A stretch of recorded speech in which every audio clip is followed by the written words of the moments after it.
ഇന്ന് കൊട്ടാരക്കര വനിതാ cell conference ഹാളിൽ വെച്ച് രാവിലെ 10 മണി മുതൽ വൈകിട്ട് 5 മണി വരെ അധ്യാപകർക്കുള്ള ഏകദിന പരിശീലന പരിപാടി ബഹുജില്ലാ പോലീസ് മേധാവി കൊല്ലം റൂറൽ KM സാബു മാത്യു ഉദ്ഘാടനം നിർവഹിക്കുകയും Kollam rural additional SP Sahir SM അധ്യക്ഷസ്ഥാനം നിർവഹിക്കുകയും ചെയ്തു.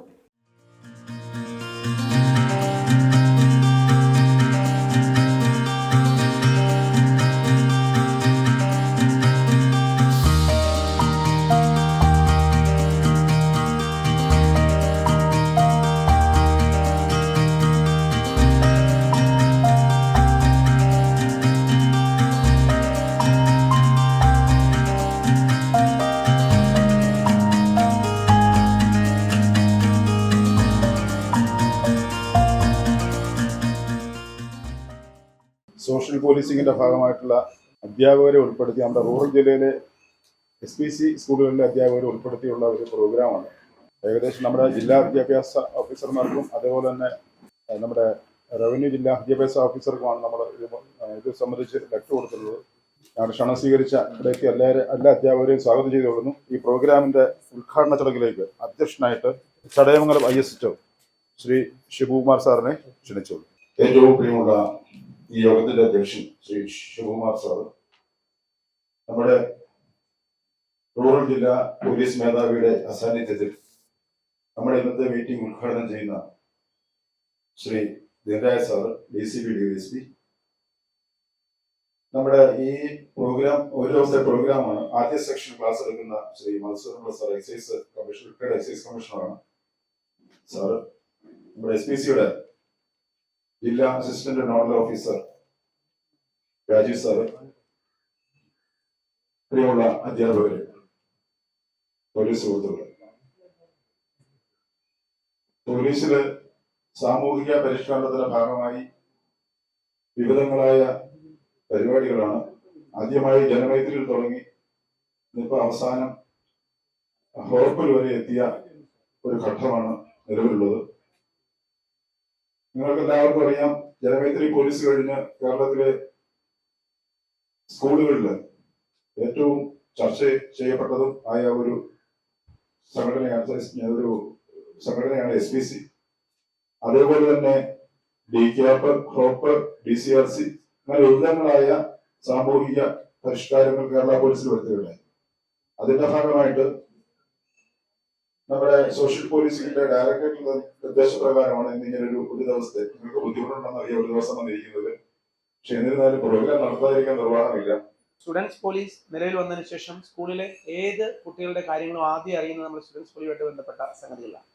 കുട്ടികൾ ഏത് സ്കൂളിൽ നടക്കുന്ന ഏത് കുട്ടികളുടെ മാറ്റങ്ങളും, അവരുടെ ചെറിയ ചെറിയ അക്രമ പ്രവർത്തനങ്ങളായാലും അവരുടെ ലഹരി ഉപയോഗമാണെങ്കിലും സ്കൂൾ അധ്യാപകരിലൂടെ അല്ലെങ്കിൽ സ്റ്റുഡൻസ് പോലീസ് കുട്ടികളിലൂടെയാണ് അധ്യാപകരിലേക്ക് എത്തുകയും അത് മറ്റ് പ്രധാന അധ്യാപകരിലേക്ക് എത്തുകയും ആ കുട്ടികളെ നമുക്ക് സുരക്ഷിതമായി കൗൺസിലിങ്ങിലൂടെയും മാറ്റിയെടുക്കാൻ കഴിയുന്ന അവസ്ഥയിലാണ്. ഞാൻ വന്നത് കാട്ടാക്കട സ്റ്റേഷനിൽ നിന്നാണ്. ഇലക്ഷൻ സംബന്ധമായി ഇങ്ങോട്ടേക്ക് മാറി വന്നത്. അവിടെ 4 സ്കൂളുകളാണുള്ളത്.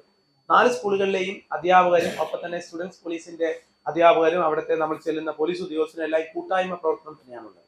അത് കുട്ടികളുടെ വളർച്ചയെ അല്ലെങ്കിൽ കുട്ടികളുടെ മാറ്റത്തെ നമുക്ക് അവരുടെ മാറ്റം കണ്ടെത്താൻ കഴിയും. ഒപ്പം അവരെ തിരുത്തൽ ശക്തിയായി മാറാനും കഴിയും. ഇങ്ങനൊരു പ്രോഗ്രാം ഇവിടെ ഉണ്ട് എന്നുള്ള കാര്യം എന്റെ ശ്രദ്ധയിൽപ്പെട്ടില്ലായിരുന്നു. SPയും SPയും കൂടെ ഉദ്ഘാടനം ചെയ്യുന്നതാണ്. ഇത് സ്റ്റുഡൻസ് പോലീസ് കേഡറ്റ് പദ്ധതിയുടെ നോഡൽ ഓഫീസർ ഞാനാണെങ്കിലും അത് DSAFE എന്ന് പറഞ്ഞുള്ള വേറൊരു പദ്ധതിയിൽ വരുന്നതാണ്. സ്റ്റുഡൻസ് പോലീസ് പദ്ധതിയുടെ ഡയറക്റ്റ് ഇൻവോൾവ്മെന്റ്സ് അല്ല. പക്ഷെ അതിനകത്ത് ഇവിടെ വന്നിട്ടുള്ളവരെല്ലാവരും സ്റ്റുഡൻസ് കേഡറ്റ് പദ്ധതിയുടെ ടീച്ചേഴ്സും അതുമായി സഹകരിക്കുന്നവരുമാണ്. അപ്പോൾ ഇങ്ങനൊരു പ്രോഗ്രാം ഞാൻ ട്രിവാൻഡ്രത്ത് വരുന്നതാണ്. ഇപ്പോൾ ഇവിടെ പറഞ്ഞതുപോലെ എല്ലാ കുട്ടികളെയും നമ്മൾ ശ്രദ്ധിക്കണം എന്ന് പറയുന്ന പോലെ തന്നെ എൻ്റെ മകൾക്കും 10ാം ക്ലാസ്സിലാണ് എക്സാം സ്റ്റാർട്ട് ചെയ്യുന്നത്. CBSEയിലാണ്. അപ്പോൾ അത് 9 മണിക്ക് അവിടുത്തെ എക്സാം സെൻറ്ററിൽ കൊണ്ടാക്കണമായിരുന്നു. അതുകൊണ്ട് ഞാൻ കൊണ്ട് ആക്കിയിട്ടാണ് ഞാൻ അവിടെ നിന്ന് വരുന്നത്. അപ്പോൾ ഈ എക്സാം സെൻറ്ററിൽ കൊണ്ടാക്കി എന്ന് പറയുന്നപ്പോഴേ എക്സാം എഴുതേണ്ട എല്ലാ കുട്ടികൾ തന്നെയാണ്, പഠിക്കേണ്ടതും പഠിപ്പിക്കുന്നതും കുട്ടികളാണ്. പക്ഷേ രക്ഷകർത്താക്കൾക്ക് വലിയൊരു ഇതിനകത്തുള്ള ഒരു റോളെന്ന് പറഞ്ഞാൽ ഞാൻ മനസ്സുകൊണ്ട് കണ്ടതാണ്. നമ്മൾ കുട്ടികൾക്ക് യാതൊരു തരത്തിലുള്ള തിരിച്ചറിവില്ലാത്ത സമയത്താണ് അവരെ കൊണ്ട് നമ്മൾ എഴുത്തിനിരുത്തുന്നത്. ആ എഴുത്തിനിരുത്തുന്ന സമയത്ത് നമ്മൾ അതായത് ഗുരുക്കന്മാർ എഴുതി കൊടുക്കുന്ന പാഠങ്ങൾ അതായത് കുട്ടി അന്നേരം പറഞ്ഞ് മനസ്സിലാക്കുകയും ചെയ്യും. പക്ഷേ അന്ന് തൊട്ട് നമ്മൾ എഴുതി തുടങ്ങിയിട്ട് നമ്മുടെ സംബന്ധിച്ചോളം ഒരു ബോർഡ് എക്സാമോ അല്ലെങ്കിൽ ഒരു SLC എക്സാം എന്ന് പറയുന്നത് അതാണ് ആദ്യമായിട്ടൊരു റിസൾട്ട് നമുക്ക് അതിൽ വരുന്നത്. അപ്പോൾ ആ എഴുത്തിനെഴുത്തിനേക്കാളും ഇമ്പോർട്ടൻസ് കുട്ടികളുടെ SLCയോ അങ്ങനെയുള്ള ബോർഡ് എക്സാമിന് അവരെ ഒന്ന് തയ്യാറാക്കി കൊണ്ടാക്കുക എന്നുള്ളൊരു ഇതിൻ്റെ ഭാഗമായിട്ടാണ് വളരെ ബുദ്ധിമുട്ടാണെങ്കിൽ ഇന്ന് രാത്രിയാണ് പോയത്. രാത്രി നിങ്ങൾക്കറിയാം ട്രിവാൻഡ്രം എന്ന് പറയുന്നത് ആറ്റുകാൽ പൊങ്കാലയായിട്ട് ബന്ധപ്പെട്ട് വളരെ ബുദ്ധിമുട്ടുള്ള ഒരു ദിവസമാണ്. അത്രയും ആൾക്കാർ അവിടെ വരുന്നതും വാഹന സൗകര്യങ്ങളും എല്ലാം ബുദ്ധിമുട്ടുള്ളതാണ്. എങ്കിലും അത് ഒരു കമ്പൽസറി ആയിട്ട് പോകണമെന്നുള്ളതുകൊണ്ട് പോയതാണ്. എന്തായാലും ഈ സ്കൂൾ എനിക്ക് അതിൻ്റെ ഒരു വേറൊരു ബാക്ക്ഗ്രൗണ്ട് എന്ന് വെച്ചാൽ ഞാനൊരു അധ്യാപികയുടെ മകനുമാണ്. അപ്പോൾ ആ ഒരു അധ്യാപകർക്ക് കുട്ടികളോടുള്ള ഒരു കമ്മിറ്റ്മെൻറ്റും കാര്യങ്ങളും അറിയാവുന്നതാണ്.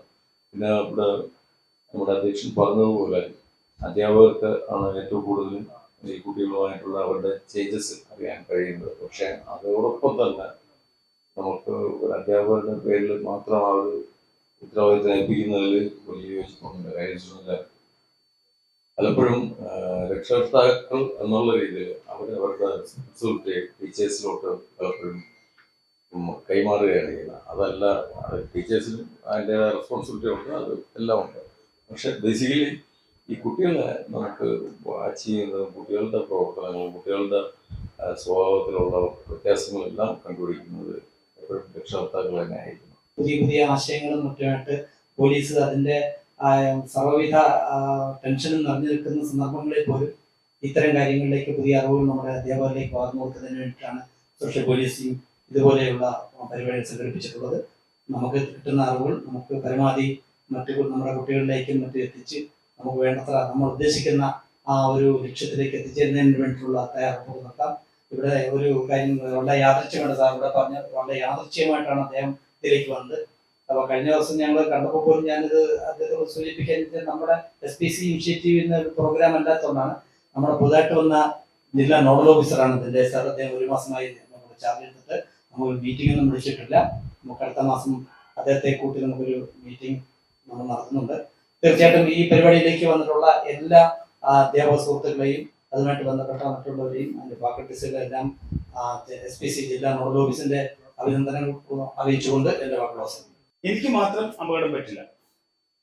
മുന്നിൽ പോകുന്ന കാറുകാരന് അപകടം പറ്റും, പുറകെ വരുന്ന വണ്ടിക്കാരനും അപകടം പറ്റും. അപ്പൊ എന്നെ ഏതെങ്കിലും ഒരു മോട്ടോർ സൈക്കിളുകാരൻ ഓവർടേക്ക് ചെയ്തപ്പോൾ എന്റെ മനസ്സിൽ തോന്നും ഞാൻ എന്തെങ്കിലും പണി കിട്ടാൻ പോകുന്നു. എനിക്കൊന്നും പറ്റില്ല, കാരണം ഞാനാണല്ലോ, എനിക്കൊന്നും പറ്റില്ല. ഇത് എൻ്റെ ഒരു ഭയങ്കരമായിട്ടുള്ള കോൺഫിഡൻസ് ആണ്, ഒരു ഭയങ്കര ആത്മവിശ്വാസമാണ് എനിക്ക്. ഇത് നമ്മളിൽ തന്നെ പലർക്കും ഉണ്ടെന്ന് എനിക്ക് തോന്നുന്നു. പലർക്കും ഇത്തരം പല ആത്മവിശ്വാസങ്ങളും ഉണ്ട്. അതെല്ലാം ദൈവം ഫലപ്രദമാക്കി തരട്ടെ എന്ന് മാത്രമേ എനിക്ക് പറയാൻ പറ്റൂ. അത്തരത്തിലുള്ള ഒരു ആത്മവിശ്വാസമായിരുന്നു മയക്കുമരുന്നിനെ സംബന്ധിച്ച്. കേരളത്തിൽ മയക്കുമരുന്നില്ല. ഇതൊരു 25 വർഷം മുമ്പുള്ള നമ്മുടെ ആത്മവിശ്വാസം.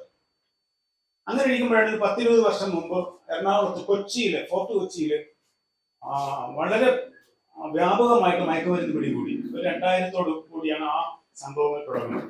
അപ്പൊ നമ്മൾ വിചാരിച്ചു കേരളത്തിൽ മയക്കുമരുന്ന് വന്നിട്ടുണ്ട്, പക്ഷേ കൊച്ചിയിലല്ലേ, അത് മറ്റ് സംസ്ഥാനക്കാരും മറ്റ് രാജ്യക്കാരും ഒക്കെ ഒന്ന് പഠിക്കുന്ന സ്ഥലമാണ് കൊച്ചി. അതുകൊണ്ടാണ്, അല്ല നമ്മളെ ബാധിക്കില്ല.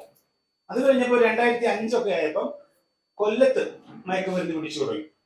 കൊല്ലം ജില്ലയിൽ പലയിടത്തും, കൊട്ടാരക്കരയിലും കരുനാഗപ്പള്ളിയിലൊക്കെ മയക്കുമരുന്ന് പിടിച്ചു തുടങ്ങിയപ്പോൾ നമ്മുടെ ആത്മവിശ്വാസം അല്പം ഒന്ന് കുറഞ്ഞു. എന്നിട്ട് നമുക്കൊരു വിശ്വാസം ഉണ്ട് നമ്മുടെ നാട്ടിലെങ്ങും ഇല്ലല്ലോ, അത് സ്വസ്ഥമായിട്ടിരിക്കാൻ കുഴപ്പമില്ല. അവസാനം വന്നപ്പോൾ 2010, 2015 ഒക്കെ ആയപ്പം നമ്മുടെ വീടിന്റെ പരിസരത്ത് നിന്നൊക്കെ ചിലരെ മയക്കുമരുന്നുമായിട്ട് പിടിച്ചു തുടങ്ങി. അപ്പൊ നമ്മുടെ ആത്മവിശ്വാസം ഏതാണ്ട് നഷ്ടപ്പെട്ട സ്ഥിതിയാണ് ഇപ്പോൾ. ഇനി നമ്മൾ പേടിക്കുന്നത് നമ്മുടെ വീടിനകത്തേക്ക് വല്ലതും ഇത് കയറി വരുമോ എന്നുള്ളതാണ് ഇപ്പോഴത്തെ പേടി. നമ്മുടെ കുടുംബത്തിലേക്ക് ഈ സാധനം വന്നു കയറുമോ എന്നാണ് പേടി. ദൈവം സഹായിച്ച് വരാതിരിക്കട്ടെ. അപ്പൊ ഇതാണ് നമ്മുടെ പ്രശ്നം. മയക്കുമരുന്നാണ് ഇപ്പോൾ നമ്മൾ നേരിട്ടുകൊണ്ടിരിക്കുന്ന ഒരു വലിയ ഭീഷണി.